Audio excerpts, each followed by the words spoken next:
जय गुरुदेव। बाबा जय गुरुदेव जी महाराज की अमृतवाणी 4। आलस बड़ी खराब चीज है। आलस में भजन ध्यान सुमिरन नहीं होता है।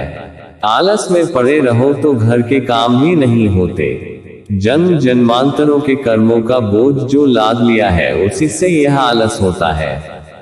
ये दोनों आंखें दुनिया को देखती हैं और जीवात्मा की आंख परमात्मा को देखती है। जीवात्मा की आंख को ऊपर की तरफ उलट दो तब काम बन जाएगा। यहाँ जमीन नीचे है और आसमान ऊपर। सूरत यानी जीवात्मा की जमीन ऊपर है और आसमान नीचे है। उल्टा खेल है। ऐसी सुस्ती और आलस नहीं करना चाहिए। तुम परमार्थ पर चलना नहीं चाहते हो, भजन करना नहीं चाहते हो। अपने घर में रहकर भजन करो। मैं कुछ कहना चाहता हूँ जो उस समय नहीं कहा था। दूरदर्शी और भूमिजू तक का कोई नाम नहीं लेगा। मैंने सब अनुभव कर लिया। तुम लोग कुछ नहीं कर सकते। परमार्थ की चर्चा खत्म हो गई। तुम अपने उद्देश्य से भटक गए। गड्ढा है, उसमें गिर जाओगे, फंस जाओगे। प्रचारक अब प्रचार नहीं करेंगे क्योंकि परमार्थ की बातें कम और इधर उधर की बातें ज्यादा होने लगी। अब किसी को कहीं जाने आने की जरूरत नहीं। सब लोग अपने घर में रहकर भजन करें। अपनी अपनी जगह पर 2 4 10 20 लोग बैठकर ध्यान भजन सुमिरन प्रार्थना करें। मैं सब जगह अभी चिट्ठी भिजवाए देता हूँ।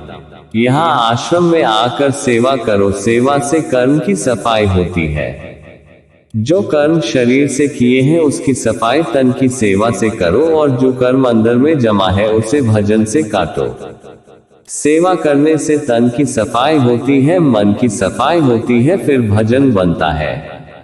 इसीलिए पहले सत्संग फिर सेवा तब भजन। जब कभी ऐसे स्थानों में जाओ तो हमेशा सत्संग की चाह रखो। तुम वहां गए और घूम फिर कर चले आए तो मिलेगा क्या? ईंट पत्थर की मूर्ति बना ली, उससे क्या होगा?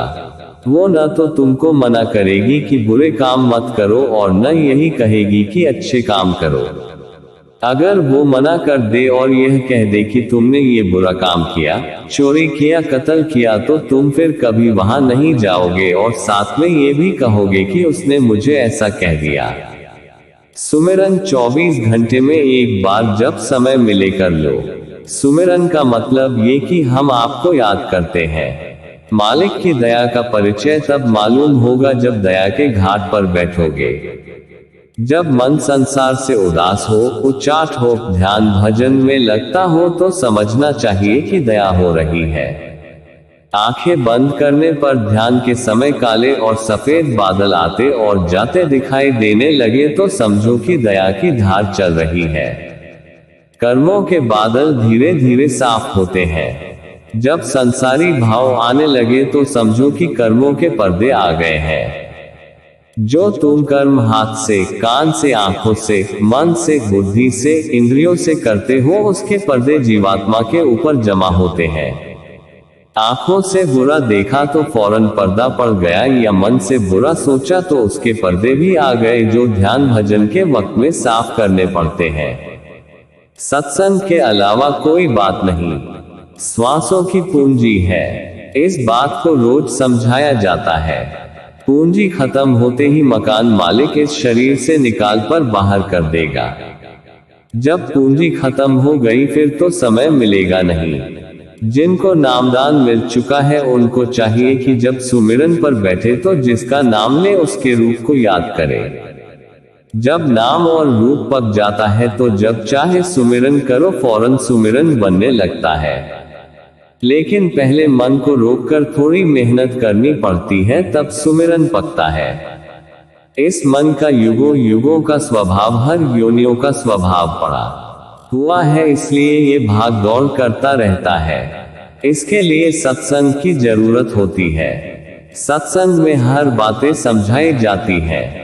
जब सुमिरन ठीक ठीक होने लगेगा तो ध्यान भजन बनने लगेगा।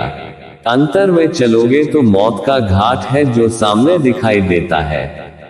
वहां पहुंचने पर मौत का भय खत्म हो जाता है। इधर भी माया की फसाहट है, अंतर में भी शिव और शक्ति ने जाल बिछा रखा है। वहां देखते ही फुर्ना पैदा होती है और साधक यहाँ दुनिया में आकर ही गिरता है। गुरु की जरूरत इसीलिए होती है। अंतर में कदम कदम पर गुरु संभाल करते हैं। ऐसा ना करे तो साधक स्वर्ग में ही फंस जाए और आगे जाने को तैयार न हो। वहां की स्त्रियां इतनी सुंदर हैं कि उनकी उपमा इस दुनिया में कहीं नहीं। कोई भी माई का लाल बगैर गुरु के उधर जा ही नहीं सकता। प्रेमी जो साधना में लगे हुए हैं उन्हें चाहिए कि दुनिया की तरफ से उदास हो। उदास होंगे तभी मन मुड़ेगा। अभी तक दुनिया में कुछ नहीं मिला तो आगे भी कुछ मिलने वाला नहीं। मन बार बार उन्हीं सामानों में, उन्हीं रिश्तों में जाता है। उदासी आएगी तो मन धीरे धीरे अंतर की ओर मुड़ेगा। प्रातः 15 मिनट सुमिरन करो, फिर 45 मिनट भजन पर बैठ जाओ। सिर को ढक लो ताकि मच्छर परेशान न करे। मन की रोकथाम जरूरी है। मन की चाल अभ्यास के वक्त ही मालूम होती है। मन जब रुकेगा तभी शब्द सुनाई देगा। शब्द से तो अमृत चूता है। जब मन को वह अमृत पीने को मिलेगा तभी वह चुप होगा। भजन से थकावट दूर होती है, लेकिन जब मन लगेगा तब मन भागता रहेगा, गुनावन करता रहेगा, तब थकान नहीं जाएगी। भजन की चोरी की माफी मालिक के दरबार में नहीं होती। जय गुरुदेव।